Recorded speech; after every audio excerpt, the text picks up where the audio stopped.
2017, my guest did something that most athletes can only dream about. He caught not a game winner, but a championship winning Hail Mary pass. Joining me right now is former Theodore Roosevelt star Kamau Stith. Kamau, what's good, bro? What's popping with you? How everything going? Everything good. No complaints, honestly. Just trying to stay safe. Yeah, that's the best way to be. All right, so man, let's jump into it. Cause like I just told you before we got started, man, I looked at some of this 2017 Gravy Bowl, man, in prep to talk to you about it. So, let's go through kind of like that whole day, if you will, and kind of like the couple days after and stuff. So when you and the team, when y'all got to Dunbar, for the Gravy Bowl that year, versus Bell, y'all heated rival at that time. What was the atmosphere like in the locker room?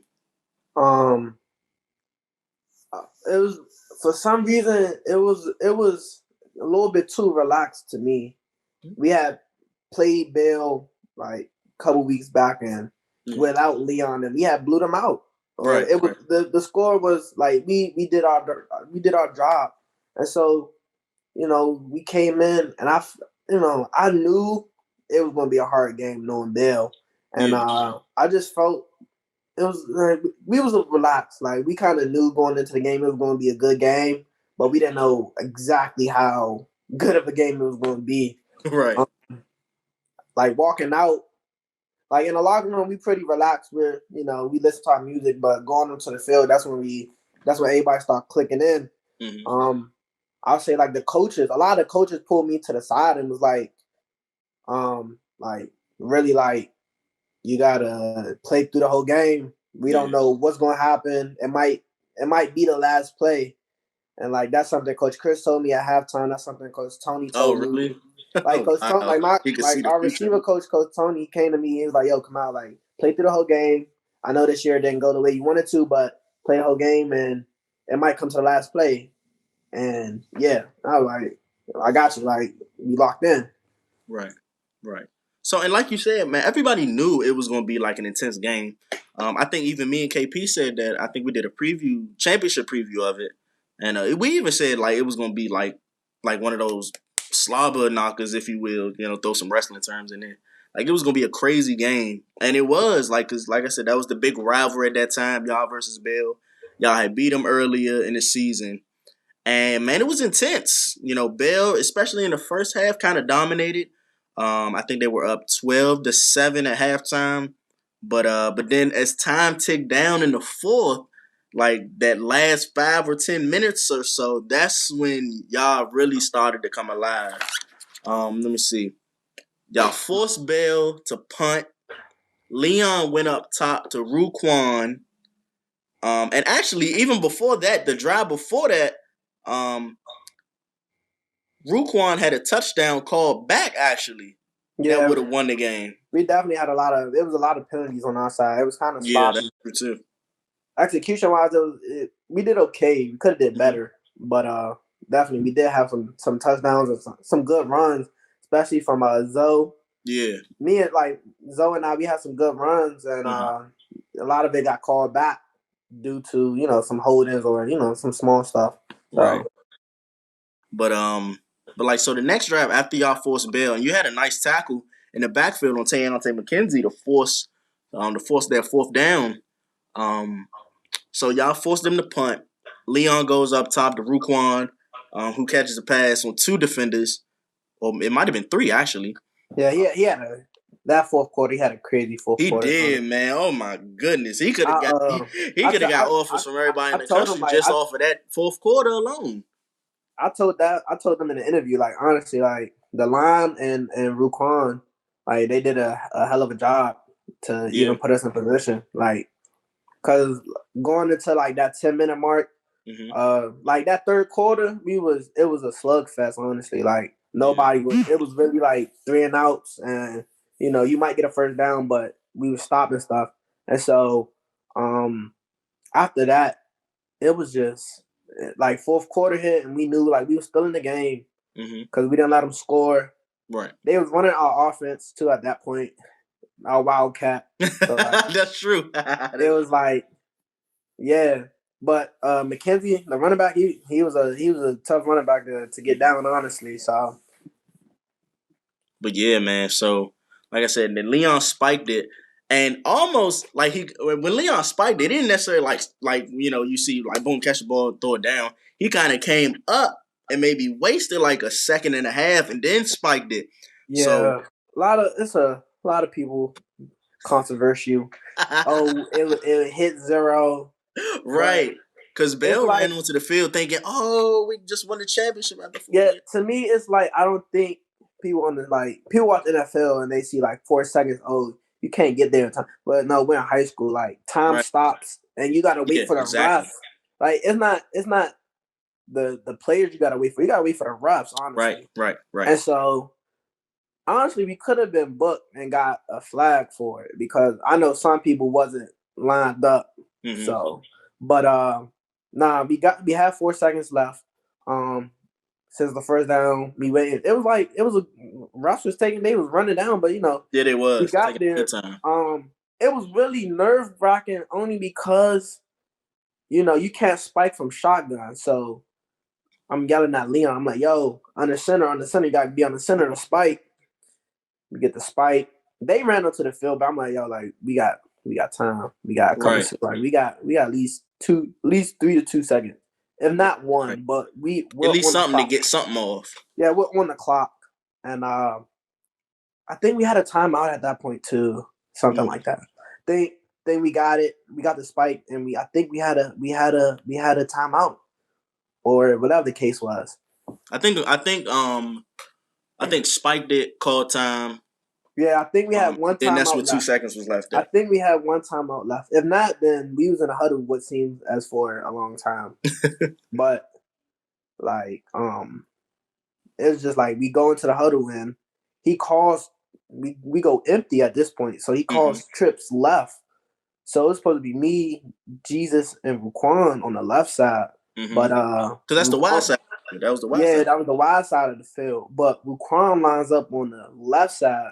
No, on the right side. Yeah. And so it technically became like a trips left situation, like a bunch trips with Debo, Zoe, and Ruquan. And they were just like, we're throwing it to the end zone. I was like, okay. Right. I mean, what else are we gonna do? So in the huddle, like what was the huddle like? Was it like kind of, business as usual, like, or was it just like insanity going on in the huddle? What was that? It was well, it depends on what time you're talking about. Like just before, like the last play of the game, like the last play of the game. 2 ticks left. It was really like we had Coach Mike and Coach Ashley talking. Coach Chris was like, Coach Chris, he was talking, but your main focus was on Coach Mike and Ashley. And so they calling it trips left. We're going to go empty. D-ball, we want you on the outside. Zoe, da-da-da. So we called a play, and Leon's like, Leon, hold your blocks. Like, hold your block. And, like, people, they, like, motivated. They good. Like, I was calm at that point. Right. I was calm. Like, I kind of knew the situation I was in. And I was just like, well, all right, trips left, we're going to go fly. And, talking to Coach Mike, because Coach Mike, Coach Ashley, they're smart. They, like, know the game. Yeah. And so, like, being in that system for so long, like, there's been times where we've ran all go out of trips. And we had, each player has their set assignments. So in the play, I know that if I'm the inside man, I have a skinny post right in between the two safeties. And so that's really what it was. Like, it was just like, know your assignment and go. Like, you got 2 seconds is right now. Right. And so a lot of coaches are like, this is it right here. Lose the championship right here. Yeah, so it was. I feel as though it was kind of calm. A lot of people, they was on nerves. They was like, yeah, let's go. I was just more like, oh, this is the last play. Like, and to me in my head, I was like, I don't want to lose to Bill. Like, I just didn't. Like, we already won. We won the championship last year, and this was like the first year where it was like, it wasn't a Dylan or a Tay or like I kind of was able to break out my own, like break out the shadow, and so it was just like this is the moment right here, and so the play went off. So man. So ball snap, you run your skinny post. What are you looking at that time? Because like you said, y'all went empty. You was the slot receiver on the left side. So y'all go empty. You running your skinny post. What are you looking at? Like what's your main? What are you focusing on at that point? I was just worried about being open, honestly. And the dude that was checking me, he let me get on the inside. Yeah, he did. I don't know where he went. Like, after I don't know if I like gave him a move off, because I don't think they was pressing at that point. I think I gave him a move somewhere around the top, and I stemmed it, and I just broke. And I had some yards, and I kind of just like looked back at Leon, and I seen him roll out to the opposite side of me, and I'm like, oh snap! And then I literally just see the ball in the air, and at that point, I'm like, track it. That's so crazy. You don't know, like, because I know like Debo's there, I know Zoe's there, so I'm like, track it, and I'm not like in my peripherals, I can see where I'm at actually. Yeah, I'm like, okay, I'm in the end zone, and I see like Debo's in front, and then it was a corner behind them, and they all jumped for it, and I'm like, oh snap, they missed it.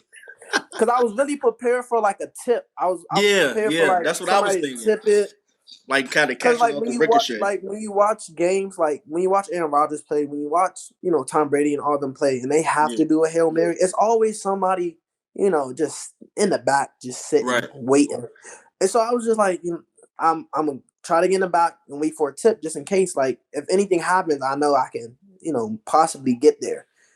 And nobody touched the ball, like nobody, which was so crazy because it was literally like fingers. Oh yeah, it flew. The closest person to touch the ball was Debo, and it literally missed his finger probably by like an inch or less than an inch. And so I see the ball dropping, and I'm like, oh, I gotta catch this. And so I kind of treated it like a punt at that point, because it was like, if I drop it, then I'm gonna hear it for the rest of my life. Right. You know what I mean? So I kind of caught it like a punt and just let it fall into my hands, because I wasn't going to take any chances. Right. And as soon as I caught it, I was like, fall, because if I get hit and I drop it, it might be incomplete. You don't never know how refs be. That's true. They might not say I had possession or whatever the case may be. So I would just like catch it and fall, and then I fail. Dang. All right, so that's so crazy. Golly.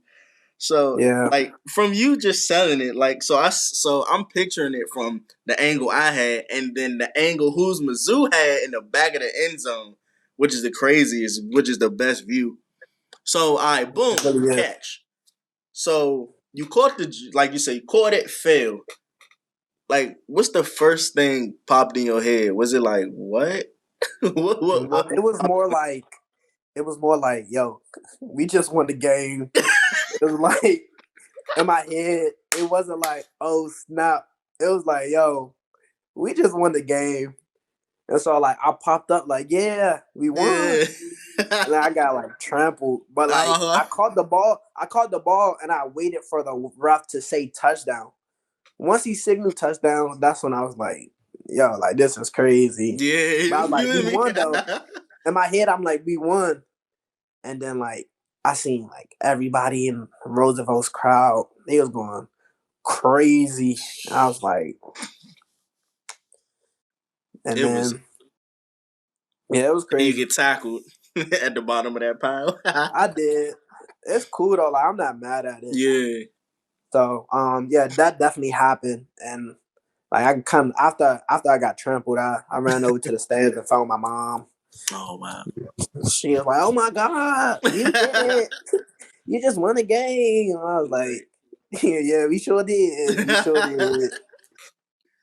But I say it all the time, man. Like that play, that's still like at least in my lifetime, that's the greatest DCIAA play I ever seen. Like, Yeah, I, it definitely goes in the books. yeah, I'd say. Um, but yeah, like I'm not gonna lie, like 5 minutes, like 10 minutes, like around 7 minute mark, a lot mhm, of people was really questioning if we was gonna win, especially a lot of players on the team. Like I definitely seen like a couple of them, couple of the guys start crying, mainly because we didn't want to lose, yeah, and so like in the huddle, I don't know if you able to see it, but in the huddle, like you see me talking to them. I'm like, yo, like we're good, like just we need to get a stop here. Like the coaches, they know about time management, so like we like, yo, we could get the stop here. Like we know we could beat them offensively. We just right, gotta get stops, and so um at that point they was running the ball, and so for me, I didn't have a receiver on me because they was putting the receiver on raw side, not my hmm, side, and so I wasn't coming down, but I was playing the outside and making sure that nothing could get out. And so once we was getting stops and we was moving the ball, like a lot of people confidence it hit, and around like 5 minutes, like around 3 minutes, that's when they had that last possession, and that's when a lot of people was just like, "Bro, I don't know what we doing." hmm. And I was like, "Yo, like let's calm down. We're Let's just do our fine." jobs. Let's Like yeah, do what we're supposed to do. like Watts was really dialing up some good plays on defense. Like He did. he was throwing out some good plays. Jesus was making plays. Everybody was making plays at that point, and we had the fans on our side. Like Roosevelt fans, they was kind of quiet for a little bit, but once they seen the little spark, they was getting hype, and the sideline was getting with us and whatnot. And so yeah, it was definitely that last play. It definitely got quiet with the ball in the air. And one thing Coach Chris said when I interviewed him after the joint, he said like he kind of tied how symbolic that just that last play was to his kind of his outlook in building the program. Like the one Oh thing yeah, he said that he wanted you guys to do, regardless of anything, was just believe. yeah. And It's said, and yeah, and he said that that last play, and nonetheless the smallest guy on the field, coming up with the biggest play of probably the decade at that point, um, just signaled how much the program had grown, and you kind of grew up with the program, yeah, so yeah, kind of yeah. I speak to that. honestly, well, a lot of people don't know. Coach Chris was my first football coach. He Yeah, was yep. like, At Kingman, right? so I started. Yeah, I started playing Yep. football with Coach Chris when I was like 6 or 7. But this is when Kingman was really like starting up. So they was playing like 8 and under. They was playing above my age, and so I kind of had to go to another team. Hmm. But I came back when I was like, but they always been cool with my parents, and so I came back when I was like 11, and I was playing with them ever since. It was really like my 8th grade year. He told me I didn't know who I was going to play with, and then he told my mom actually. And then he seen at the basketball game I was playing at. He told my mom, he's like, "Yo, like I might have this head coach job at Roosevelt. If you want bring them down one day to work out, da da da da da." And so I went down there, and we was in the old Roosevelt. It was real. It was a little grimy spot, but Yeah. Uh huh.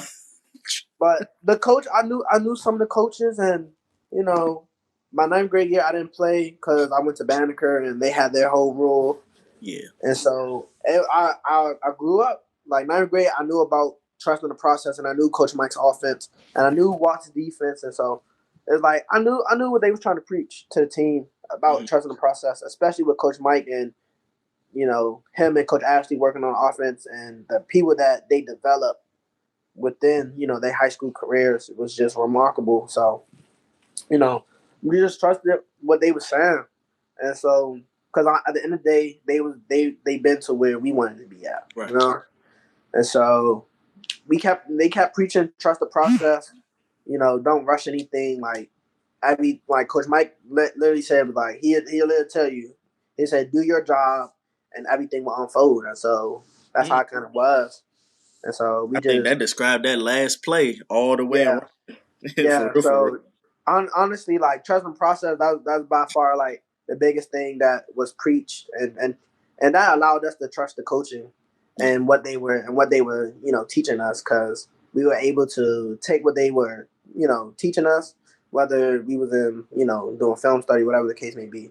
Like that helped when we got into the field and what we needed to do to execute the win. So we definitely trusted them, and majority of the play calls. Some of them we didn't really like the play calls because we might have seen something different, but at the end of the day, like we trusted them, and it got us 2 rings and a state championship as well. So that's true. So back to the game, because like those some real good points though. But back to the game. So game is over. After the trophy presentations, the interviews, which you did a whole lot of them. Like you was like really, you was the man you was the talk of the town for the weekend. So after all that was done, and so when you finally got back to your phone, how many text messages, mentions, DMs did you have? My phone was honestly, I kind of put my phone on do not disturb for a minute. I bet you did. and it wasn't because like I wasn't trying to respond to people. I was just trying to enjoy the moment. Yeah. Because after the game, I went out to eat. It was me, my mom, my aunts. We all went out to eat, and so I didn't want to be on my phone responding to everybody. But that's good. I did. Like I had a lot of calls. Like I had to call my dad because he was out of town working, and like my mom sent him the video. He was like, "Yo, your son just caught a game winner. Like look at this." And so it was big, honestly. Like everybody was calling me. They was like congratulations. And so it was really like just trying to get the video at that point because we had a lot of videos. Right. People in the stands. You had a video. Who's Mizzou had a video. Monumental Sports had a video. So everybody had like a video of it, and I was getting tagged. And so a lot of people from Roosevelt, they were like, "Yo, he did it," and then people from my school, they were just like, "He really did this." Like, and so yeah, it was crazy. Like going into school Monday, it's kind of crazy. Cause like I went to Banneker at that point, so yeah, like we wasn't big on sports, but like it was known, so people was like, "Yo, congrats!" Like that's big. But going into practice that Monday, it was cool. Like going into practice Monday, people was calling me the GOAT and whatnot, but it was like at the end of the day, like me and like the coaches, and like I was on the same path as the coaches, like. We was all like, we need to focus for the next game. Like, right. It's not over. Because last year, the year before, we had lost some array, and it was embarrassing. And so for us, we was like, all right, we got the first step. Now we have to be, national collegiate. And so that was it. It was like we had our fun in practice, and we talked about it and whatnot. But we was focusing on for the next week. Man. Like that's like that. I always tell you, and I always say, like I said before, to this day, still like the greatest play that I've ever seen DCI Double.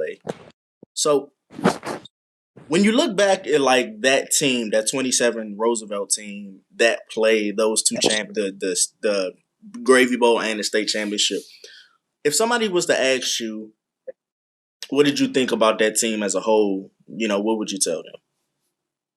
That 2017 team. That team, we were crazy. It was a crazy team. That was a crazy team, and I say that because we have it was just so many things going on outside of football, like school wise and like out of school trouble, and that it was really, and it was just like knucklehead stuff, nothing too major, but it was definitely I'll say like it was a crazy team, but I really like those are my guys at the end of the day. So like those guys up front like Kareem, Liddell, those guys like they did an amazing job. Leon, like amazing quarterback. Like I'm glad to play with him. Yeah. Ruquan and Zoe, we bumped heads a lot, but at the end of the day, like at the end of the day, we played through it and we got the job done. So it's just hard when it was just a hard year at the end of the day. Like, because you had a lot of talent. Me, Yeah, it was. Debo, Zoe, Luquan, and it's only one football, and so at that point it's like, how do you try to get everybody the ball, right? Because like when Zoe's hot, That's true. Like some nights Zoe could pop off with 250 if he wanted to. Like against And then, like against Bell in that first game. yeah, so like with Zoe, if Zoe's hot, we gotta feed him. You know what I mean? And so me, Debo, and Quan's like, what do we do? Like we gotta make plays on defense, da da da da da.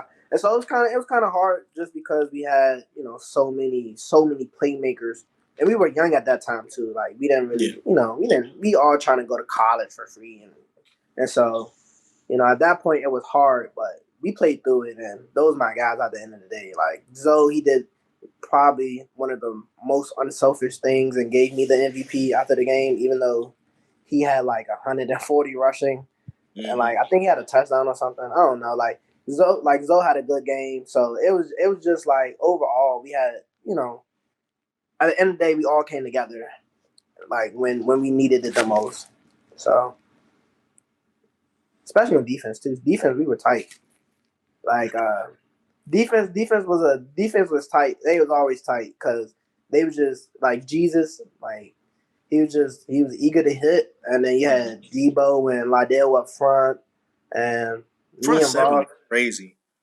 The front seven was crazy, and the secondary too. Like y'all was stacked all across the board. Oh yeah, we were good all around. It was just like hard to distribute the ball to everybody.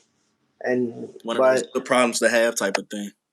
Yeah, it was a good problem to have. It was just we were all young at that time and really trying to get into college. And so for us it just felt like, but like like at the end of the day we all blocked for whoever, like we blocked for whoever, and if you got the ball, make it your best. That's how we took it. Like if you get the ball, like you get the ball, try to score. Right. That's how it was. So, well, Kamau, man, like I said, man, just an unbelievable play. Something that anytime I look at it at least 10 times straight. Yeah, I definitely have the game ball from that game. You do? Oh yeah, I have. I took crazy. The ball. I have it. It's in my bedroom. Like I literally have the ball just sitting there. I'm about to put it in a glass case. You should. I definitely have the jersey. You do? They let you keep the jersey? Well, like he was selling jerseys, and so kind of want to quote unquote. Yeah, it was just like a fundraiser type thing. So like I kind of like bought my jersey before anybody else could. I was like, yeah, you're not getting this jersey. So like I bought it, and so I have that. My mom has it, and so I'm about to hang that up. I'm about to get a frame for that. Hang that up. She told me I can't keep it until I get my own spot, but yeah, I definitely have that jersey, like the Zach's jersey. Like my mom used to wear it to the games. So like that's how I knew. That was the one with the chrome numbers, right? Yeah, because we had bought a new chrome one that was a little bit shinier, and so I had got that jersey once the season ended. I needed that. Yeah, no, but it was just a crazy game. Like Bell played a hell of a game. They did, and like they did a great job at the end of the day. Like I don't hold nothing against them about how they went, about how they did it, because you gotta you play to win. So yeah, like they played like they did everything right. It's just they played a hell of a things. game. Like what can you do? Like it's it was a hell of a game. Seconds left. Like at halftime we got cursed out like crazy. Oh, for real? Yeah. Like, cause Watts, like we got cursed out by Watts. But like it was like third quarter, we was just in a slugfest. Fourth quarter, we started clicking, confidence boost went up, making plays, making people miss. The stuff that you want to see out your offense and out your defense. And then just the coaching, they did an amazing job making sure that we stayed as calm as possible. Because at the end of the day, like we never had a close game like that. We've never been in a situation where it came down to the last second. And so, because majority of the season we was beating people out by Right. 2-3 touchdowns.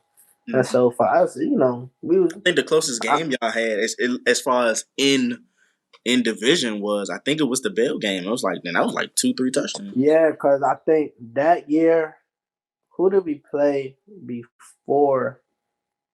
Like I think we played. I don't remember who we played. Like the first 4 games, like them out of conference games. I don't remember. I know one of them. The only one that I remember was the HD game. That was the only one that I remember. I don't know. And I think that counted as a conference, that crossover thing that they was doing at the time. Oh wait, no, we did play HD 2017. The champion versus champion. Play them. Yep. I remember that game because that's when HD was stacked. They had Khalil, Salahuddin, Noah, V. They had some good players. Even the kid that goes to he go to Syracuse. I think his name like Gio or something like that. Oh, you're talking about Ed Hendrick. Ed. Yeah, they had an amazing team that year.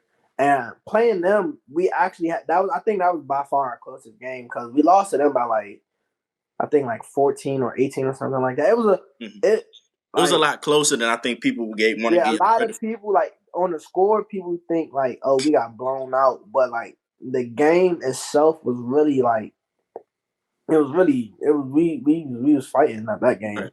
And even Coach Chris said it. I think I interviewed him I think coming into the 18 season. I think I interviewed him. He said even that game, y'all battle. It's just they just had more firepower. You know what I'm saying? Yeah. They definitely did. They had an amazing team that year. Playing against Noah. I think me playing against Noah and V and all of them, it really helped me out because I've never played. I didn't play against them. This is my 11th grade year. I never played against HD, and so I played against Wilson. I played against Wilson a year before when they had Steve, Sean, all them. When they had that team, I played against them. It was cool. But that was the year we had Dylan and Tay. So I wasn't a main focus in the offense. Right. I did my due, got my carries and etc. But I didn't really have but playing against that HD team that 2017 class of 18 team, it was just it helped me out because I'm not gonna say I was able to hang with them, but I knew I could compete with them, and because I made plays when I look at the game and I looked at the huddle, I had a couple pass deflections, versus Khalil. He had a great arm that year, so I had I was playing safety for a little bit that game and some corner, had some tackles, I made some plays. Especially against, a running back Salahuddin, who's dude kind of hard to get down, especially at my height. Right. He was built at that time. I was probably 5'6", 150 at that point playing corner. So yeah, playing against it was work. I think I don't know if the coaches set that up or the league set that up, but regardless of I think that's a great great prep for in-league play. Because I like playing against the Stars. I honestly like playing against them because it when you play against for us, we was in the stripes, so everybody was oh y'all not that good. And so for me to play against people Noah and people that had all these offers, and I was I was able to do I was able to make some plays and do, what needed to be done, then of course, I felt, that I could do some damage on the Stars level.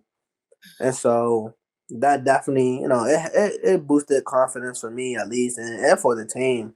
Yeah. Cause when you see HD, you see, the people that they, produce. whether you look at people like D Payne or Piedmont or Jalen and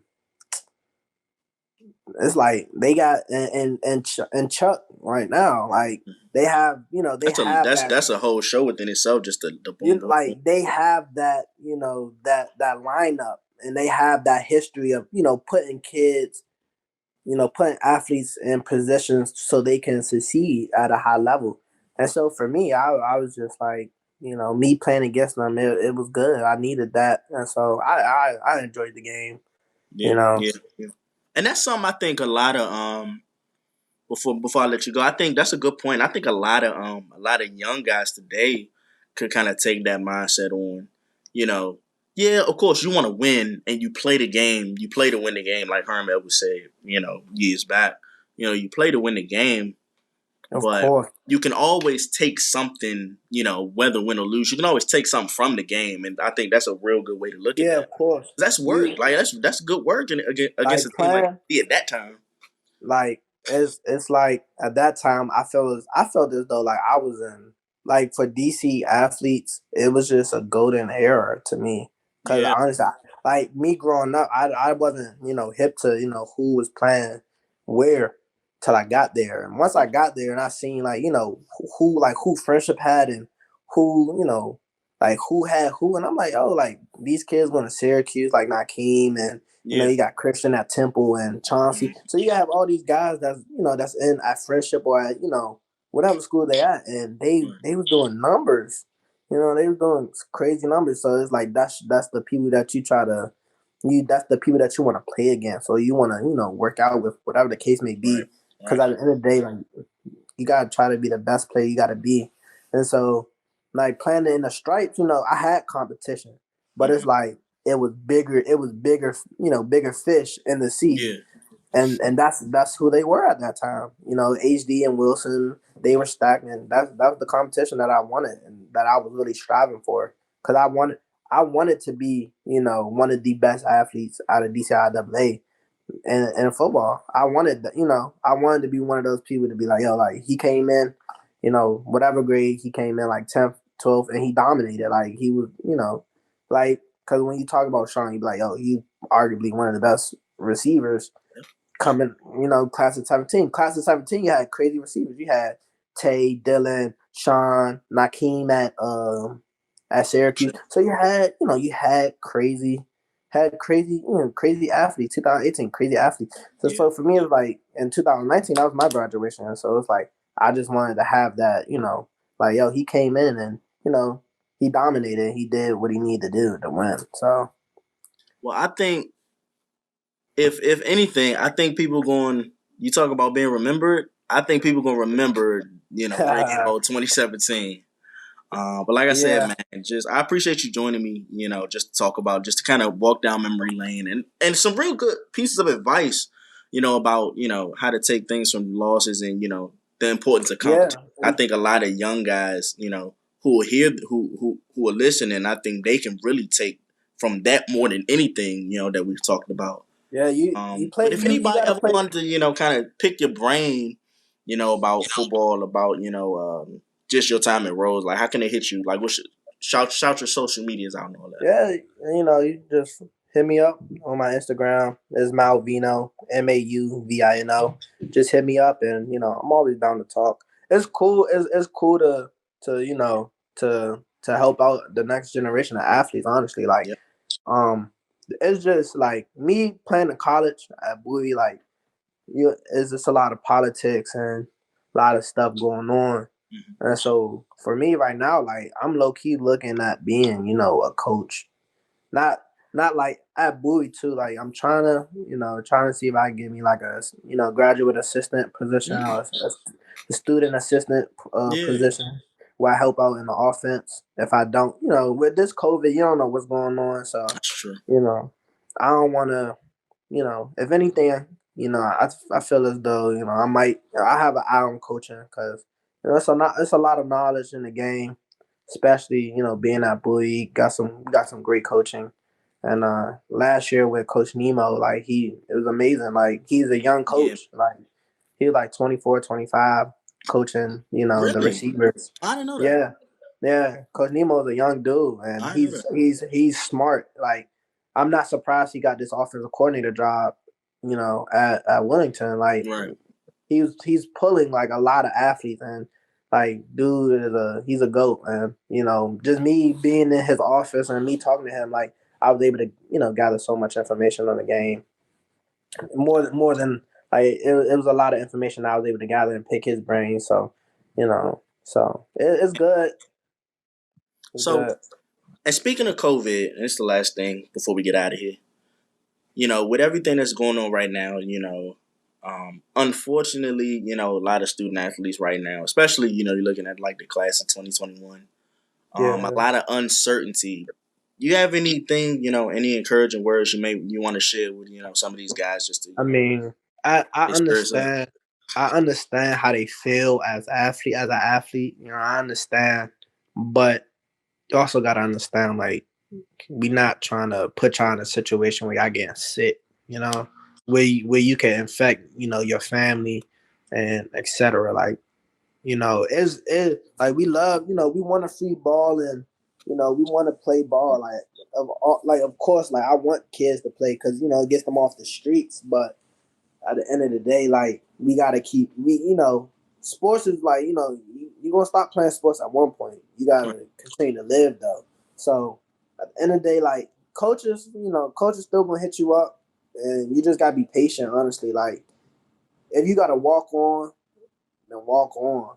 But it's we just in a time where it's a lot of things that's uncertain. Like so I'll just say like trust you and what you can do, and I'll say train as hard as you can now. Mm-hmm. And so when you go to school in the fall, if you need to walk on, you can walk on if the opportunity arises. But it's just crazy times. Nobody could predict this, and it's like we see all the other states playing and etc. But you in a small city, and so it's easy for it to reach one household to the other, and so it's just a situation that you know it's just a situation that it's hard to distinguish what's the best thing to do. And at the end of the day, the adults that's in charge, they're just looking at it as we need to protect this athlete, or we need to protect the student athletes, so they can go to college and they don't have to be sick. And so, it's unfortunate, but it's the reality that we living in. And so, to my student athletes, I say keep grinding and keep grinding. Make sure stay in school, do your work, but keep grinding. Email coaches, talk to coaches. If you can't, get that, that scholarship right now, see if you can walk on. See if there's opportunities for you to walk on. Once that season hit, because if you have the opportunity to walk on, you can always get, you can always get scholarship. Sure. So it's just you just gotta trust in yourself and your abilities at this point. That's the only thing I can say. No, man, I think that's perfect, man. But like I said before, man, I appreciate you so much, Mal, man, for joining me. It was always good, like, before you graduated, man, and when I see you at the game, just be able to rap with you. Oh yeah, of course. I I always have to talk to you and Who's Mizzou and everybody out there, because one is like y'all came on y'all own time to come out and record games and really get to know the athletes, and just as an athlete, that feels good, especially in a small city. I feel as though like you and Who's Mizzou and some of the people that do the basketball, like the unsung athletes or something like that. Unsung prospects. Yeah, unsung prospects. It's another joint like the DMV mom joint or something like that too. Mm-hmm. Like NKP, like I feel as though like y'all really helping a lot of the student athletes get to that platform. You know what I mean? Like Who's Mizzou, he plug. I don't want to say he plugged in, but he definitely had some coaches hit him up and ask for athletes. So just being able to have that media and people want to be willing to help us out when on their own time was just it just felt good. So I always had to come out and talk to y'all and always let y'all know appreciate y'all for what y'all was doing at that time. Nah, big talk, man. Yeah, like I know for me, and I know Who's Mizzou. unsung prospects, Chad and all the other guys. I know they can attest to this. We're just trying to give y'all, what we didn't have, Oh yeah, Chad doing crazy numbers too. Yeah, it's just we're in a time where you can share so much media and so much things. The power is so cool. Yeah, and it's cool to have people like y'all that's willing to do that for us and help us out at the end of the day, because it helps. It helped a lot of people get into school. You able to get it. Have footage and look at it and etc. So it's a good thing it's a good thing to have. So I always appreciated it, especially the who's Mizzou on some prospect chat. All them, they always show love and always wanted the best for the athletes. So can't be mad at that. Facts. So, but I ain't gonna hold you up, man. I appreciate you, man, for coming on the podcast. When I was putting it together, putting a list of guests, and I was thinking like, who would what's some conversation I want to have? Championship Hail Mary winner was one of the first things popped in my mind. So, bro, I appreciate you for real. I'm always support y'all and what y'all doing.